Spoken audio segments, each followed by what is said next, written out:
कृपा परवश चैतन्यमूर्ती पर कैवल्याध्वनिनागदेव प्रवर पांथ कृतो येनस देवश्चक्रधरो शरण्य शरणो नंतो निशं पातु मां सर्वज्ञ श्री चक्रधर स्वामी की जय। सज्जनों, सह्याद्री शब्द उच्चारल्याबरोबर आपल्या डोळ्यासमोर या मार्गाशी आदकारण असलेलं श्री दत्तात्रेय प्रभूंचं जिथे खेळ क्रीडा केली असं सह्याद्री पर्वताचं दर्शन आपल्याला होतं।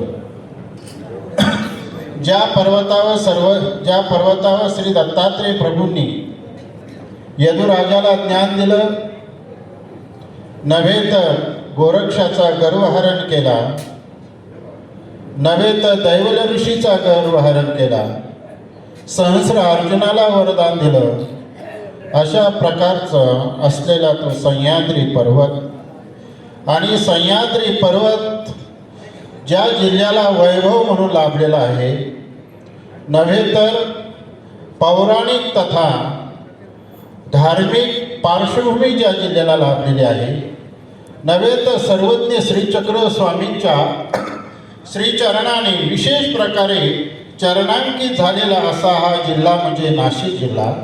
आणि ह्या नाशिक जिल्ह्यामध्ये आज महानुभाव नाशिक जिल्हा महानुभाव परिषदेच्या वतीने समितीच्या वतीने आज या ठिकाणी सर्वज्ञ श्री चक्रधर स्वामी अवतार दिन आज आपण संपन्न करत आहोत। अशा या अवतार दिनाच्या माध्यमातून आयोजित केलेली ही धर्मसभा, ह्या धर्मसभेचे अध्यक्ष आदरणीय श्रद्धेय उपाध्य कुलभूषण असलेले, सर्वांचं श्रद्धास्थान असलेले परमपूज्य महंत श्री सुकेनेकर बाबा, त्याचप्रमाणे कवीश्वर कुलभूषण असलेले आदरणीय श्रद्धेय परमपूज्य महंत श्री संभाजीनगरचे बाबा योग नागराज बाबाजी, त्याचप्रमाणे ज्यांच्या हस्ते ध्वजारोहण झालं असे आदरणीय श्रद्धेय आचार्य प्रवर परमपूज्य महंत श्री कापूस तळणीकर बाबाजी, तद्वत माझे परमस्नेही परमपूज्य महंत श्री कृष्णराज बाबाजी शास्त्री शिक्रापूर, त्याचप्रमाणे माझे परमस्नेही असलेले परमपूज्य महंत श्री मधुव्यास बाबाजी शास्त्री चंद्रपूर, आणि विशेष प्रकारे या ठिकाणी उपस्थित असलेले भागवताचार्य परमपूज्य महंत श्री चेरडे बाबाजी, माझे स्नेही परमपूज्य महंत श्री संतोष मुनी शास्त्रीजी, आणि त्याचप्रमाणे परमपूज्य महंत श्री डोळसकर बाबा आणि परमपूज्य महंत श्री कृष्णराज बाबा, आणि व्यास मंचावर उपस्थित असलेले सर्व साधू संत आणि माझ्यासमोर असलेले सर्व साधक आणि तपस्विनी आणि बंधू आणि भगिनींनो, कोणतंही कार्य करायचं असेल तर कारणाशिवाय कार्य होऊ शकत नाही। आजचं जे कारण आहे ते कारण म्हणजे या ठिकाणी सर्वज्ञ श्री चक्र स्वामींचा आपण अवतार दिन संपन्न करत आहोत। सर्वज्ञ श्री चक्रधर स्वामी म्हटल्यानंतर सर्वज्ञ श्री चक्र स्वामींचा विचार, सर्वज्ञ श्री चक्र स्वामींचा आचार, नव्हे तर सर्वज्ञ श्री चक्र स्वामींची प्रेरणा, नव्हे तर सर्वज्ञ श्री चक्र स्वामींची सहनशीलता, नव्हे तर सर्वज्ञ श्री चक्र स्वामींचा त्याग हा आपल्या डोळ्यासमोर येत असतो। विशेष रूपाने ह्या नाशिक जिल्ह्याकडे सिंहावलोकन जर पाहिलं तर या नाशिक जिल्ह्यामध्ये एक विशेष प्रकारचं दर्शन आपल्याला घडेल। हे नाशिक जिल्ह्याचं दर्शन एक प्रकारे असं म्हणता येईल की आमच्या मानव पंथाचे प्रथम आचार्य असलेले श्री नागदेव आचार्य यांची आणि स्वामींची पहिली भेट कोणत्या जिल्ह्यात झाली असेल तर सिन्नरच्या माध्यमातून ती नाशिक जिल्ह्यात झालेली असं म्हटलं तर वावगं होणार नाही। हे नाशिक जिल्ह्याचं वैशिष्ट्य आहे। नाशिक जिल्ह्याचं अजूनही अशा प्रकारचं वैशिष्ट्य पाहायला मिळतं, नव्हे तर नाशिक जिल्ह्याचं एक दर्शन चरित्राच्या माध्यमातून पाहायला मिळतं, ते म्हणजे अतिशय प्रामाणिक असलेला हा जिल्हा, अतिशय एक प्रकारे अभिमान कसा असावा, अभिमानाचं कार्य कसं असावं याचं दर्शन घडवणारा हा जिल्हा नव्हे तर जवळीक कशा प्रकारची असावी अशा प्रकारचं दर्शन घडवणारा हा नाशिक जिल्हा नव्हे तर आपले जे काही असलेले गुरुबंधूचं नातं कशा प्रकारचं व्यावहारिक जोपासावं याचं दर्शन घडवणारा हा नाशिक जिल्हा नव्हे तर सर्वज्ञ श्री चक्र स्वामींच्या बाबतीत जर बोलायचं घडलं तर आमचे सर्वज्ञ श्री चक्रधर स्वामी आणि श्रीकृष्ण महाराज एकच असलेलं दर्शन आम्हाला या चरित्राच्या माध्यमातून पाहायला मिळतं. नव्हे तर 800 वर्षापूर्वी नव्हे तर आमच्या माईम भट्टाने संकलित केलेला जो या चरित्र ग्रंथ त्या ग्रंथामध्ये प्रथम जर श्रीकृष्ण कोणी आणला असेल तर आमच्या सर्वज्ञ श्री चक्रधर स्वामींनी आणलेलं याचं दर्शन आम्हाला चरित्रात नव्हे तर या चरित्रामध्ये श्रीकृष्ण महाराजांचं दर्शन प्रत्येक काही चरित्रामध्ये पाहायला मिळतं. कास्त हरिदेव पंडिता गोपाळ मंत्र भेद निरूपण त्यामध्ये सुद्धा उपाध्याय भासांना श्रीकृष्ण महाराज हे परमेश्वराचे अवतार असलेलं आपल्याला पाहायला मिळतं. नव्हे तर आमची औसा असलेली ज्या औसाला सांगितलं की विंजन देवी पाशी ती एक प्रकारच्या धरणाला बसली एक प्रकारचं तिनं तो एक व्रत धारण केला आणि तिला स्वप्नात सांगितलं तुला जा गंगा तीरला परीस भेटेल आणि परीस शोध जेव्हा ती गंगा तीरला आली गंगा तीरला नंतर कावळ गावाच्या तिथं भेट कावळ गावापाशी भेट एका ब्राह्मणाची झाली आणि झाल्यानंतर श्री स्वामींचं दर्शन घेण्यासाठी त्यांनी सांगितल्याप्रमाणे ती जोगेश्वरीला आली. स्वामींचं तिचं भेट झालं दर्शन झाल्यानंतर तर ती म्हटली आणि स्वामींनी सांगितलं तुझ्याकडे काय फिरायला सामान असेल ते पाहिलं त्याच्यामध्ये जोगला देवी निघाली त्याच्यामध्ये तिसऱ्या मोहाचा कृष्ण निघाला. स्वामी म्हटले हा जोगला देवी आहे स्वर्णासारखी चकचकीत तिला पाण्यामध्ये सोडा आणि तसाच हा तिसऱ्या मोहाचा कृष्ण देखील पाण्यात सोडा. असं म्हटल्यानंतर देवा तुम्हाला जोगला देवी सोडू वाटली तो सोडा पण माझा तिसऱ्या मोहाचा श्रीकृष्ण सोडू नका. तो मला रस्ता दाखवतो तो मला वाट दाखवतो तो मला मार्ग दाखवतो. आणि स्वामी म्हणतात आता तुम्हाला साक्षात प्रत्यक्ष श्रीकृष्ण महाराज भेटलेले याचंही दर्शन आम्हाला या चरित्राच्या माध्यमातून मिळतं. नव्हे तर आमचे जे काही शांत बाईसा जेव्हा तिला माय बाईसा म्हणायची ती वसमतची राहणारी तिचा मालक वारला तिचा पुत्र वारला तिच्या 21 हातरीती झाली म्हणजे तिचाही मालक वारला आणि जसमाईसाईला देखील काहूर लागलं म्हणजे तिला फीट येऊ लागली वेडस प्रकारचं तिला दर्शन होऊ लागलं. तेव्हा ती अतिशय दुःखिस्त झाली. त्या काळखंडामध्ये एक यात्रा निघायची ती द्वारकेला जायची. तिनं असा विचार केला की एक पोरगी पोटाला बांधील एक पोरगी पाठीला बांधील आणि द्वारकेला जाऊन गोमतीच्या नदीमध्ये मी समर्पित करील अशा प्रकारचा भाव घेऊन ती त्या यात्रेमध्ये निघाल्यानंतर ती पैठणला आली. पैठणला आल्यानंतर सारंग पंडित तिचे नातेवाईक असल्यामुळे तिथं त्यांची बातचीत झाली आणि सारंग पंडित म्हटले बाई ती सगळी कहाणी तिने सांगितली माझा मालक वारला माझा पुत्र मेला माझी 21 हातरीती झाली तिचाही मालक वारला माझं धन द्रव्य सगळं रावळाने म्हणजे सगळं अधिकाऱ्यांनी घेऊन गेले आणि आता मी असं ठरवलंय की द्वारकेला जाईल आणि द्वारकेला गेल्यानंतर गोमतीच्या नदीच्या तीरात जाऊन मी जग समर्पित करीन. मी त्या ठिकाणी आत्महत्या करण्याचा विचार तिने केलेला होता. असं सांगितल्यानंतर सारंग पंडित म्हटले बाई तुम्ही असं करा वेरूळला जा तिथे तुम्हाला श्री चांगदेवरावळांची भेट होईल त्यांचं दर्शन घ्या तदनंतर तुम्ही द्वारकेला जा. असं म्हटल्यानंतर ती वेरूळला आली. स्वामींचं ते सगळे महाजन बसले होते प्रतिष्ठित त्यांच्यात ती ओळखू यायला तयार नाही. स्वामींनीच असा हात केला या म्हटले. आल्यानंतर स्वामींना संपूर्ण कहाणी सांगितली. स्वामींना म्हणते तुमच्यासारखेच हात माझ्या मुलाचे होते तुमच्यासारखेच डोळे माझ्या मुलाचे होते. एक प्रकारे स्वामींची ती आई बनलेली आहे याचे दर्शन तिथं घडतं. नव्हे तर माझ्या असं झालं संपूर्ण वृत्तांत कथन केल्यानंतर मग ते चरणोद काढलं ते जसमाई सावट टाकलं वगैरे तिचं सगळं काहूर दूर झाल्यानंतर स्वामी म्हणतात आता तुम्ही द्वारकेला पहा निघाला यात्रा निघाली आता जा. नाही म्हणजे माझा द्वारकेचा साक्षात कन्हैया इथं भेटला. कन्हैयाचं दर्शन आम्हाला या चरित्रामध्ये पाहायला मिळतं. नव्हे तर श्रीकृष्ण परमात्म्याचं एक अजूनही दर्शन पाहायला द्विज गोरक्षेच्या माध्यमातून पाहायला मिळतं.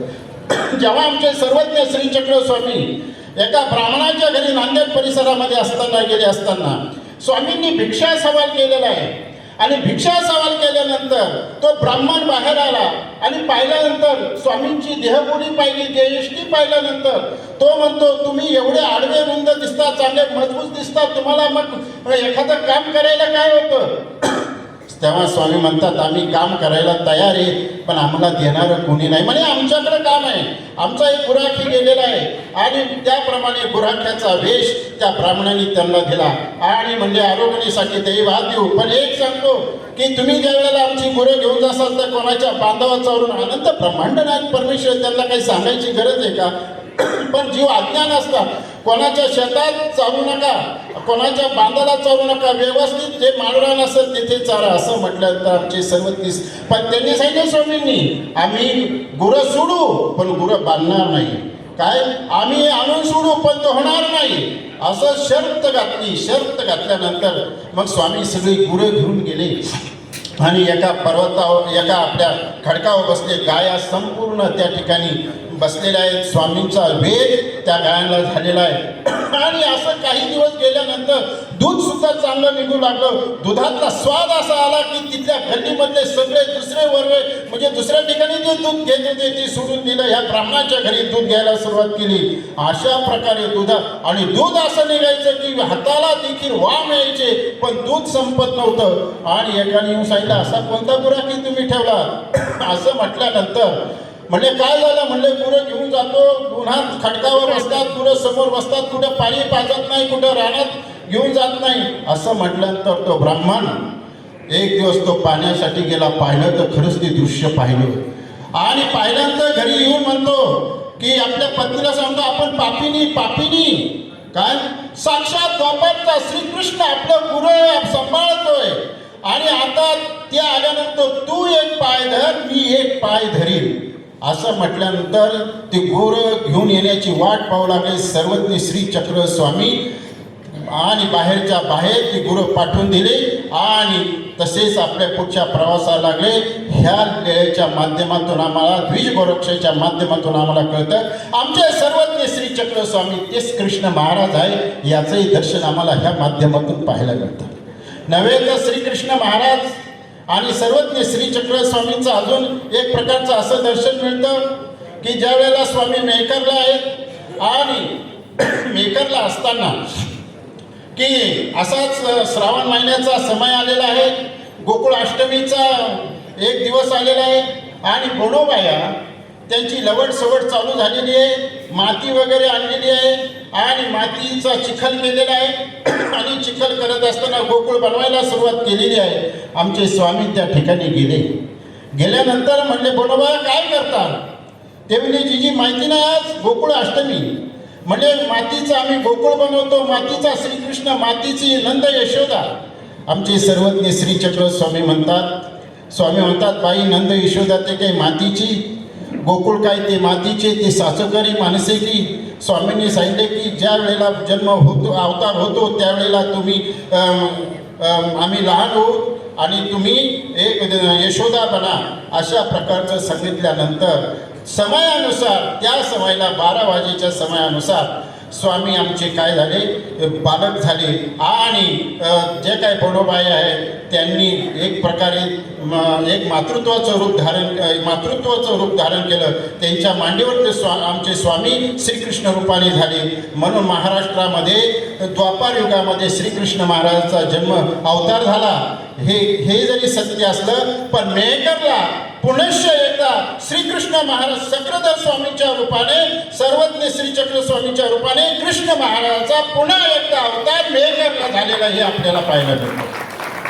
बंधूंनो, या नाशिक जिल्ह्याच्या संदर्भामध्ये पाहत असताना की प्रथम आचार्य आणि स्वामींची भेट ही शिन्नरला झालेली एक भेटीचं स्थान आहे आणि ती भेट होत असताना की तिथून पुढे नागदेव आचार्यांचं एक प्रकारचं जीवन परिवर्तन झालेलं आहे की अभयसाचा जो पुत्र असलेला सारंगपाणी त्याचं चोरांच्या चोरांच्या याच्यामुळे त्याचा मृत्यू झाला, दरोडा पडल्यामुळे मृत्यू झाला, काय व्यापाराला गेल्यामुळे त्याच्यामुळे त्याची हत्या झाली. हत्या झाल्यानंतर आबाईसाला अतिशय दुःख झालं की महादाईसा बी हातरीती झालेली, तिचा बी म्हणजे प्रकारे पती गेलेला उमाईसा, आणि म्हणून त्या महादाईसाला अतिशय दुःख झालं. दुःख झाल्यानंतर ती महादाईसाने काय केलं, क्षेत्र संन्यास घेतला, त्या जागेचा त्याग केला आणि रावस गावला गेली. तिथं तिथे गुंफा बांधली चांगली, आणि गुंफा बांधल्यानंतर तिथं आपलं जीवन व्यतीत करू लागले. त्या ठिकाणी दादोस नावाचे एक महात्मे आले. आल्यानंतर दादोसाची त्यांची बातचीत झाली. दादोसापासून धर्मशास्त्राबद्दलची थोडीशी माहिती होऊ लागली. त्याच्यामध्ये तिला आनंद येऊ लागला, समाधान वाटू लागलं, आणि म्हणून ते दादोसाचं ते निरूपण ऐकू लागले. एक दिवस आमचे जे पूर्वीचे असलेले नागदेव, आताचे आचार्य नागदेव, त्यांची वेशभूषा अशी होती, मोकळा कासोटा, डावी वेणी असलेली, हातात खड्ग म्हणजे तलवार असलेलं, आणि ते तलवार आणि ते पडताळण्यासाठी आले. पाहिलं तर बाहेर अंगणामध्ये एक चांगल्या प्रकारची चप्पल पाहायला भेटली. आतमध्ये डोकावून पाहिलं तर आतमध्ये एक पुरुष बसलेले, आणि नागदेवाची तळपायाची आग मस्तकाला गेली, आणि गेल्यानंतर त्यांनी काय केलं, ती तलवारीनं त्या असलेली चप्पल ती उचलली आणि बाहेर पवळीच्या बाहेर, कंपाऊंडच्या बाहेर फेकून दिली. ते दादोसाने दृश्य पाहिलं. दादोस घाबरला, दादोस उठला, आणि महादाईसा उमाईसा देखील घाबरल्या, आणि दादोसाने आपलं कमंडलू, आपली तिजाडी, आपली काठी घेतली आणि पवळीच्या बाहेर असलेल्या चपल्या घेतल्या आणि वडाच्या बाहेर जाऊन बसले. बसल्यानंतर नागदेव म्हणू लागले, आबाईसा कायसे महात्मे, कायचं निरूपण, याच्यासाठी ती झोपडी बांधली का? उपाय दाखवटी, महादाईसा उपाय दाखवटी, उमाईसा दाखवटी. आणि आबाईसा म्हणते, असं बोलू नको, ते महात्मे, त्यांच्यापासून आम्हाला आनंद का आनंद मिळणार नाही? पुरुषापासून स्त्रियांना का आनंद मिळू शकत नाही? अरे असं पाप, असं वाईट बोलू नको या तोंडाने, पाप बोलू नको. अरे म्हणजे जेवणाच्या ताटावरून जर उठवलं तर आयुष्य कमी होतं. मी त्यांना जेवण्यासाठी बोलवलं, निमंत्रण दिलेलं आहे. असं म्हटल्यानंतर काही क्षणांनी आपल्या नागदेवाचा राग थोडा शांत झाला. शांत झाल्यानंतर ते म्हणतात, मी त्यांना बोलू का? मग आबाईसा म्हणते, बोलवा. पण काय म्हणून बोलू? काय कोणी बोलवलं म्हणून बोलू? म्हणे सांगा, आबाईसाने बोलवलं म्हणून बोलू असं सांगा. आणि तसेच नागदेव निघाले. मनात म्हटले, जर महात्मे असतील तर यांना राग नसेल, कारण महात्मा म्हटलं महत् गुणाने भरलेला असतो, त्याला महात्मा म्हणतात. आणि जर यांच्याकडे चांगले दैवी संपत्तीचे गुण असतील तर हे महात्मे असले तर यांना एक प्रकारचा राग येणार नाही. आणि गेल्यानंतर नमस्कार केला. नमस्कार केल्यानंतर म्हणले, तुम्हाला आबाईसांनी बोलवलं. असं म्हटल्याबरोबर महात्मे उठले, आपले दादोस उठले. उठल्याबरोबर त्यांनी त्यांची जाडी घेतली, कमंडलू घेतलं आणि निघाले. आले, मनात म्हणू लागले, महात्मे राग नाही. महात्मा म्हणल्या का राग नाही. आल्यानंतर त्याची नागदेवांची त्यांच्यावर श्रद्धा बसली. आल्यानंतर मग त्या ठिकाणी जेवण वगैरे झालं. पुन्हा ते गंगेकडे गेले. आबाईसा म्हटले, जा दादोस काय करतात तिकडे जा. गेल्यानंतर पुन्हा दादोसापाशी बसले. बसल्यानंतर मग दादोसाने विचारलं, दादोसाला विचारलं नागदेवाचार्यांनी, म्हणजे तुमच्यापासून काहीतरी आनंद मिळतो असं ऐकलेलं आहे.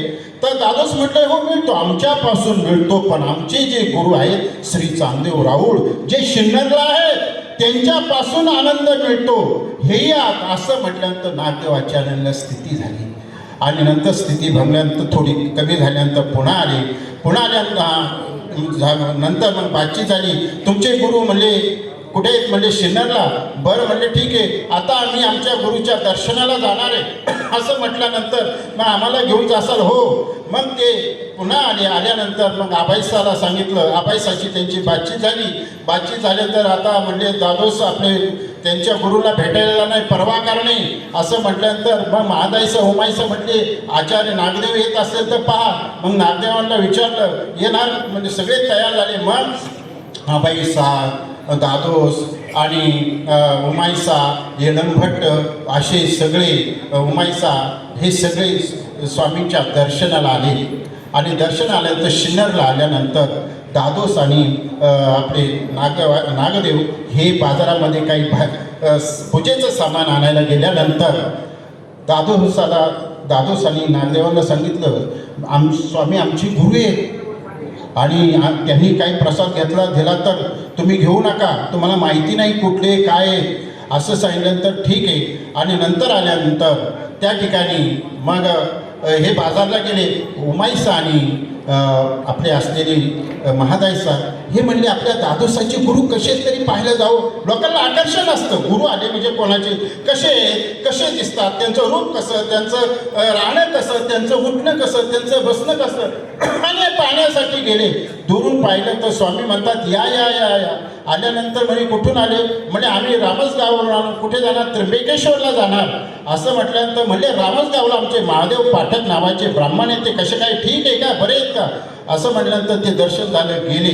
आणि मग नागदेव आचार्य आणि दादोस सगळी मंडळी जेव्हा स्वामींना भेटायला आली, स्वामींची भेट ही झाल्यानंतर स्वामींपासून प्रसाद घेतला. मनात विचार करू लागले आतापर्यंत आम्ही अनेक लोकांचं उष्ट खाल्लं, आता हे जर महात्मे असतील त्यांचं जर आपण खाल्ला प्रसाद म्हणून, आपलं जर भलं होत असेल तर खायला काय हरकत आहे. असं म्हटलं तर प्रसाद घेतला. आणि काय झालं की लगेच स्थिती झाली, इतकी अलौकिक स्थिती झाली. आणि स्थिती झाल्यानंतर स्वामी म्हणतात दादोसापासून जे झालं ते आणि आमच्यापासून नाही, म्हणजे आपल्यापासून फार वेगळं झाली स्थिती झाली. आणि तिथून पुढे आमच्या नागदेवांची स्थित्यांतर म्हणजे परिवर्तन सुरू झालं. सप्त धांडाळापासून आचार्य ते नागदेव तिथून पुढे दूर झाले. आणि पहिली भेट ही आमच्या नागदेवांची स्वामींची ही नाशिक जिल्ह्यामध्ये सिन्नरला झालेली आहे. खऱ्या अर्थाने ही भूमी नागदेव आचार्यांची आणि स्वामींच्या भेटीची आहे असं या ठिकाणी म्हटलं तर वावगं होणार नाही. आणि नव्हे तर की अभिमानाचे कार्य कसे असावे, कसा अभिमान असावा, कसा प्रामाणिकपणा असावा, याचे दर्शन आम्हाला नाशिकच्या माध्यमातून पाहायला मिळते. एक सर्वज्ञ श्रीचक्र स्वामी सिन्नरला असताना असे विहरणासाठी गेले असताना भक्तिजन संगती आहेत. भक्तिजनांना म्हणतात हे देऊळ कोणी बांधलं काही माहिती आहे का. भक्तिजन म्हटले नाही आम्हाला माहिती नाही. स्वामी म्हटले गोविंद स्वामी नावाचं एक व्यापारी होता, त्याने हे मंदिर बांधलेले. त्याच्या पुढे जे पद्मेश्वराचं मंदिर आहे, पद्मा नावाचा एक व्यक्ती, तो एका गरीब म्हातारीचा पोरगा, तो एक दिवस व्यापार करण्यासाठी जाण्यासाठी त्याने काय केलं, पाणी तापवायला ठेवलेलं आणि डोक्याला एक ओल्या खोबऱ्याची एक प्रकारे त्याने त्या काळातलं असले ते लावलेलं असताना तो आपल्या वहिनीला म्हटला लवकर पाणी आण मला जायचंय. तितक्यात त्या पद्माच्या आईने ऐकलं. ती म्हटली अरे काय तुला गोंदेश्वरापुढे पद्मेश्वर बांधायचंय का. असं म्हटल्यानंतर तशीच खरकटी डोकं असलेलं तसंच बांधलं. एका व्यापाऱ्याकडे गेला, पैसे घेतले, तराजू घेतले, काही द्रव्य घेतले आणि तेलंगणात गेल्यानंतर त्या ठिकाणी काही व्यापार केला. तिथे कथील घेतलं आणि कथील घेतल्यानंतर ते कथील घेऊन ते पुन्हा महाराष्ट्रात आल्यानंतर पुन्हा त्या कथिलाचा व्यापार करावा म्हणून त्याने ते कथिलाच्या गोण्या सोडल्यानंतर पाहिलं तर ते चांदी. म्हटलं नाही मी तर कथील सांगितलं तर चुकून तिथल्या व्यापाऱ्यांनी आपल्याला काय दिलेली चांदी दिलेली आहे असं म्हटलं तर पुन्हा त्या गोण्या काय केल्या, त्या अश्वावर लादल्या आणि पुन्हा घेऊन गेले.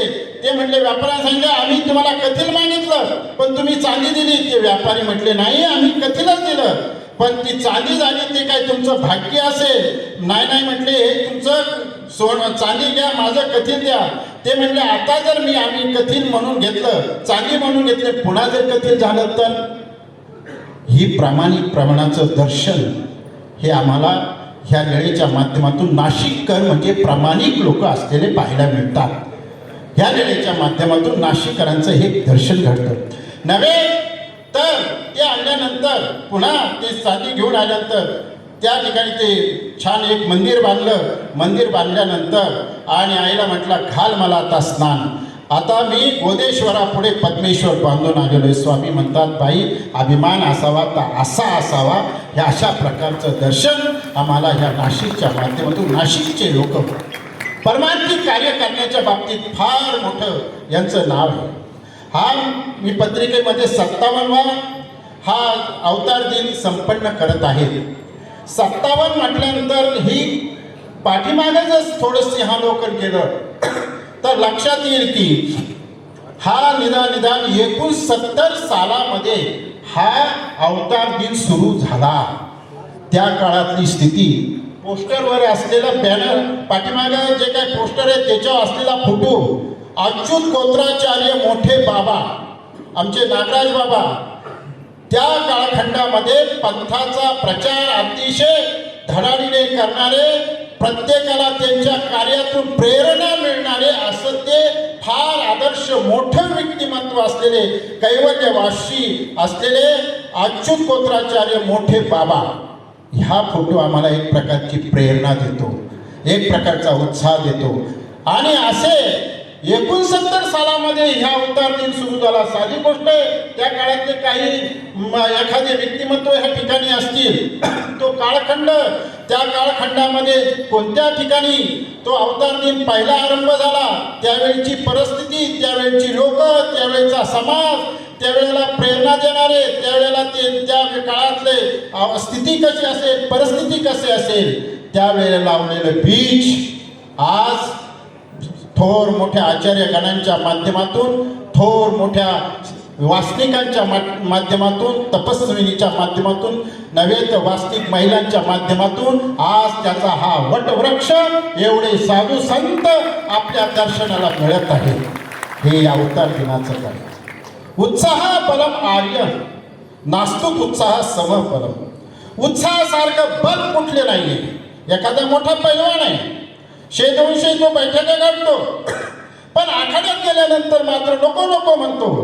आपण एखादा पार लुकडा आहे आणि त्याच्या ठिकाणी उत्साह भरलेला आहे आणि तो त्या ठिकाणी आखाड्यात उतरल्यानंतर 200 बैठका काढणाऱ्या पैलवानाला चितपत करतो. अशा प्रकारचं उत्साहामध्ये एवढी ताकद आहे. उत्साह माणसाला ऊर्जा भरवणारा आहे, उत्साह माणसाला प्रेरणा देणारा आहे, उत्साह माणसाला एक कोणतंही काम असेल ते अतिशय कठीण असलेलं काम ते पूर्णत्वाकडे करून घेऊन जाणारा उत्साह आहे. आणि हा आमच्या महानव समितीचा असलेला उत्साह, आमचे परमपूजनीय असले माझे स्नेही गोपीराज बाबा शास्त्री, आमचे अर्जुनराज दादा आदी सगळी मंडळी जी काही पोस्टर आहे ती सगळी वास्तविक मंडळी यांच्या ठिकाणी असलेला जो उत्साह, त्या उत्साहाने आज श्री चक्रधर स्वामी अवतार महोत्सव ते साजरा करत आहे. हा एक प्रकारचा दुग्ध शर्करा उत्साह महोत्सव, उत्साहातून महोत्सव, आणि सगळे लोक ह्या ठिकाणी त्या उत्साहात सहभागी होत असतात. आणि म्हणून या नाशिकने मानव पंथाचा फार मोठा प्रचार केलेला आहे. नाशिकची भूमी पंथ प्रचाराची भूमी. पोथी असो, व्याख्यानं असो, एखादे मानव मोठे संमेलन असो. नानावडे साहेब, इथं मी आलो होतो मागच्या एका ठिकाणी भला मोठा कार्यक्रम घेतला होता तुम्ही, मानव संमेलन भलं मोठं घेतलं होतं. आणि असे मोठमोठे संमेलन असो, अशा प्रकारची ही नाशिकची भूमी धर्म प्रचाराची भूमी आहे. आणि ह्या भूमीचा आदर्श अनेक जिल्हे घेत आहेत. आणि ह्या भूमीने चांगल्या प्रकारचं सूत्राची निर्मिती देखील ह्या भूमीला भूमीतून आपल्याला पाहायला मिळते. आणि सर्वज्ञ श्री चक्रधर स्वामी, शेवटचा प्रसंग सांगून कार्यक्रम माझ्या बोलण्याला वेळा. सर्वज्ञ श्री चक्रधर स्वामी भ्रमण करत असताना जेव्हा ते नाशिकमध्ये आले आणि सुंदराच्या मंदिराकडे गेले आणि बाईसा संगती होत्या, भक्तिजन संगती होते, दायमा संगती होते. म्हणजे स्वामीला दायमाने प्रश्न केला की सर्वात सुंदर असं कोण आहे. आणि म्हणून सुंदरतेच्या बाबतीत सर्वज्ञ श्री चक्रधर स्वामी त्रेतायुगातल्या स्थितीची एक प्रकारचं महिमा वर्णन करतात, प्रशंसा करतात. त्रेती सीता बर्वे, द्वापार युगामध्ये श्रीकृष्ण चक्रवर्ती महाराज बर्वे, आणि कलियुगामध्ये सर्वज्ञ श्री चक्रधर स्वामी अतिशय सुंदर, सर्वात दिसण्यास सुंदर अशी सौंदर्यशाली मूर्ती आणि दैवयुक्त असलेली मूर्ती. ह्या सूत्राची निर्मिती सुद्धा नाशिक जिल्ह्याने दिलेले. आता सौंदर्य स्पर्धा भरतात हो. आता कसले सौंदर्य, कसले ते अवयव, कसले ते ठेवण, कसलं काय त्या सौंदर्याची काय त्याची लक्षणं आहेत, ती लक्षणं जर पाहायला मिळते तर आम्हाला त्या सौंदर्य स्पर्धेचं खरं बीज पाहायला मिळतं, तर आम्हाला ह्या नाशिक जिल्ह्यातून खऱ्या अर्थाने पाहायला मिळतं. अशा प्रकारचं नव्हे तर सर्वज्ञ श्री चक्रधर स्वामी ईश्वर आहेत हे स्वामी कसे लपवून ठेवतात हे देखील आमचे सांगतात. सर्वज्ञ श्री चक्रधर स्वामी आपल्या नाशिकमध्ये असताना, रामनाथ मंदिरात असताना, रामनाथाच्या असताना स्वामी म्हणतात, तुम्ही आमचं ऐकत नाही, आमच्या खावणीला उतरत नाही, तुम्ही आमच्यापाशी राहू नका, तुम्ही जा. पण कुणी जायला तयार नाही, कुणी संविधान सोडायला तयार नाही. सर्वज्ञ श्री चक्र स्वामी म्हणतात, अहो आपले असलेले चांगदेव भट्ट, तुम्ही तरी आमचा शब्दाला मान द्या. असं म्हटल्यानंतर चांगदेव भट्ट निघाले. गेल्यानंतर बायसा म्हणते, कोणी जात नाही तर कशाला पाठवतात? म्हणले गेल्यानंतर दुसऱ्या दिवशी डकलेला म्हणतात, तुम्ही असं करा, तुम्ही चांगदेव भट्टाला बोलून घेऊन या. बाईसा म्हणते, चांगदेव भट्ट आदल्या दिवशी गेले आणि तुम्ही दुसरे यांची कशी काय भेट? बाई, याचं जाणं निरर्थक होणार नाही. असे आमचे भक्त आहेत की राणीवणी डोंगरात फिरत आहेत. असं म्हटल्यानंतर ते डखळे आणि ती जाडी घेऊन आले आणि चांदोरीला अग्निष्टिकेच्या मंदिरामध्ये ती जाडी लावली आणि तिथं आराम केला. आणि आमचे उपाध्याय नातोबा सर्वज्ञ श्री चक्र स्वामी शिन्नरला असं म्हटलं तर ते शिन्नरला आल्यानंतर मंदिरामध्ये भिल्लमठाच्या मंदिरामध्ये संन्यासी होते. त्यांना विचारलं, सर्वज्ञ श्री चक्र स्वामी कुठे? असं म्हटल्यानंतर म्हणले, काय करायचंय तुम्हाला? काय ब्रह्मविद्या विचारायची का? आम्हाला ब्रह्मविद्या विचारा, आम्ही सांगतो. आम्हाला काय करायचं? म्हणले, तुमच्या तुम्हाला ब्रह्मविद्या विचारा, आम्ही आमचे सर्वज्ञ श्री चक्र स्वामी विचारतो, आमचा जीवोत्तर या परमेश्वर अवतार विचारतो. असं म्हटल्यानंतर ते पुन्हा म्हणले, आम्हाला दंडवत केला तर आम्ही सांगू. ते एकमेकाकडे पाहिले, दंडवत जर करून सांगत असतील ठीक आहे. आणि असं म्हटल्यानंतर ते म्हणले, सत्र शिंगीला आहे.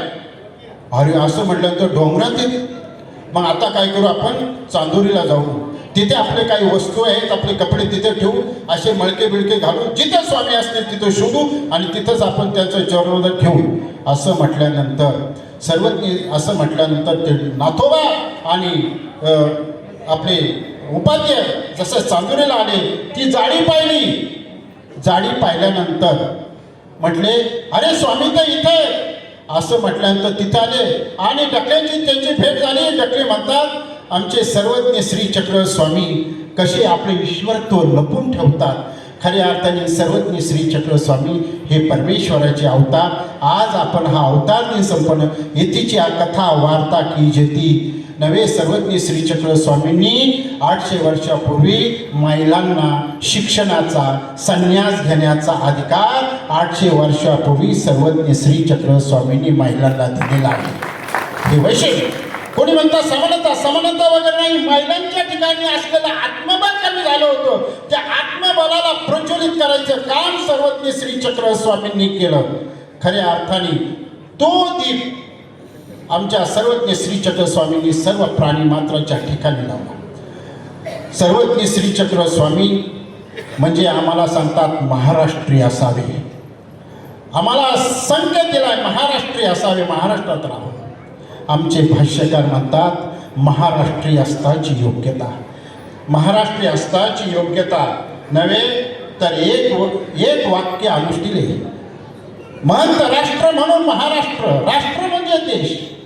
काय महाराष्ट्राची आमचे भाष्यकार व्यापक विस्तृत एक प्रकारची व्याख्या करतात. महाराष्ट्र राष्ट्र म्हणजे देश आणि एक सुखकारक इष्टकारक, अनेक देश दुःख रूप अनिष्टकारक. महंत म्हणजे थोर, एक भूमी थोर, एक पूर्व मनुष्य थोर, एक ऐश्वर्य थोर, एक भूमी, एक ऐश्वर्य थोर, एक सामर्थ्य थोर, एक कौटल्य कामिनी देश थोर आणि एक रोग व्याधीने असलेला असे काही देश. आधी दैविकतापुटी एक देशी, आध्यात्मिकतापुटी एक देशी, आधी भौतिकतापुटी. पण महाराष्ट्राचं असं वैशिष्ट्य आहे की महाराष्ट्र म्हणजे सात्विक, जड चेतन पदार्थ सात्विक. आणि इथं जर काही उपद्रव, बाहेर काही उपद्रव झाला तर इथं आल्यानंतर त्याला समाधान, स्वस्थता मिळते. महाराष्ट्र निर्दोष आणि सगुण. निर्दोष म्हणजे चांगला दोष रहित आणि नवे सगुण म्हणजे गुणाने युक्त असलेला हा महाराष्ट्र. ह्या महाराष्ट्रातले हे दिसणारे अधिकरण अतिशय सात्विक. यांच्या अधिकरणाच्या सानिध्यात जर आपण राहिलो तर आपला धर्म सफल झाल्याशिवाय राहणार नाही. असा हे महाराष्ट्रातले हे अधिकरण आहेत. आणि म्हणून अशा या साधू संतांचा आपल्याला आज ह्या चक्र स्वामींच्या माध्यमातून एक प्रकारचं दर्शन घडतंय. साधूनाम दर्शनम पुण्यम तीर्थभूताय साधव. आणि साधू संत तुमची डोळे स्वच्छ करतात, तुमचे कान स्वच्छ करतात, नव्हे तुमचं मन स्वच्छ करतात, तुमची बुद्धी स्वच्छ करतात. पापाची वासना नको जाऊ डोळ्यात त्याहून आंधळा मारावी. निंदेचे श्रवण नको माझ्या कानी, बधिरी करून ठेवी देवा अमंगळवाणी नको माझ्या मुखात, त्यावनी मुखा भरावी नको माझा परस्त्री संगाती, जनातून माती उठविती. आणि म्हणून आम्हाला जो काही असेल तर साधू संतांचं दर्शन, साधू संतांचं मार्गदर्शन, पंच अवतार. आज किती छान योग आहे. इतर काही ठिकाणी आमचे अवतार दिन होतात तर कोणतं मंगल कार्यालयाचं नाव वेगळं असतं, कोणत्या मंगल कार्यालयाचं नाव वेगळं असतं. पण आमचे मनमाडकर दादा आज पंचकृष्ण मंगल कार्यालयात हाच अवतार दिन संपन्न होत आहे. हे पंचकृष्ण कोणी सांगितले? आम्हाला सर्वज्ञ श्री चक्रधर स्वामींनी सांगितले. श्रीकृष्ण महाराज परमेश्वराचे अवतार. काय श्रीकृष्ण अष्टवी ब्रह्मचर्य 5 वचन त्याच्यावर सांगितले आम्हाला. दत्तात्रय प्रभू परमेश्वराचे अवतार, चक्रपाणी महाराज परमेश्वराचे अवतार, गोविंद प्रभू बाबा परमेश्वराचे अवतार. हे 5 अवतार आम्हाला एक प्रकारे मानपाटाच्या माध्यमातून पंचकृष्ण आम्हाला सर्वज्ञ श्री चक्र स्वामींनी सांगितले. अशा या पंचकृष्ण लॉन्चमध्ये आज हा अवतार दिन संपन्न होत आहे. खऱ्या अर्थाने मला या ठिकाणी आमचे असलेले स्नेही गोपीनाथ बाबा शास्त्री, आमचे परम आदरणीय श्रद्धेय असलेले सुकेलकर बाबा यांचं माझ्यावर असलेल्या आणि सगळ्या नाशिक जिल्ह्यातल्या साधू संतांचं माझ्यावर प्रेम आहे. हे पाठीमागे असले सगळे प्रेमी मंडळी आहेत. पण वेळेच्या अभावी त्यांचं नाव घ्यावं एवढे त्यांची पात्रता आहे. पण वेळेच्या अभावी नाव न घेतल्यामुळे गेले असेल तरी मी क्षमा मागतो. आणि मला त्यांनी बोलवलं आणि आपल्या पुढे बोलण्याची मला एक प्रकारची संधी प्राप्त करून दिली. त्याबद्दल आमच्या मानव समितीला, नाशिक मानव समितीला धन्यवाद देतो. आमचे परम स्नेह असलेले परमपूज्य पूजनीय श्री गोपीनाथ बाबा शास्त्रीजी यांना धन्यवाद देतो आणि माझ्या लांबलेल्या शब्दांना विराम देतो. येथेच थांबतो. वंदे श्री चक्र सर्वज्ञ श्री चक्रधर स्वामी की जय. धन्यवाद बाबा. आपण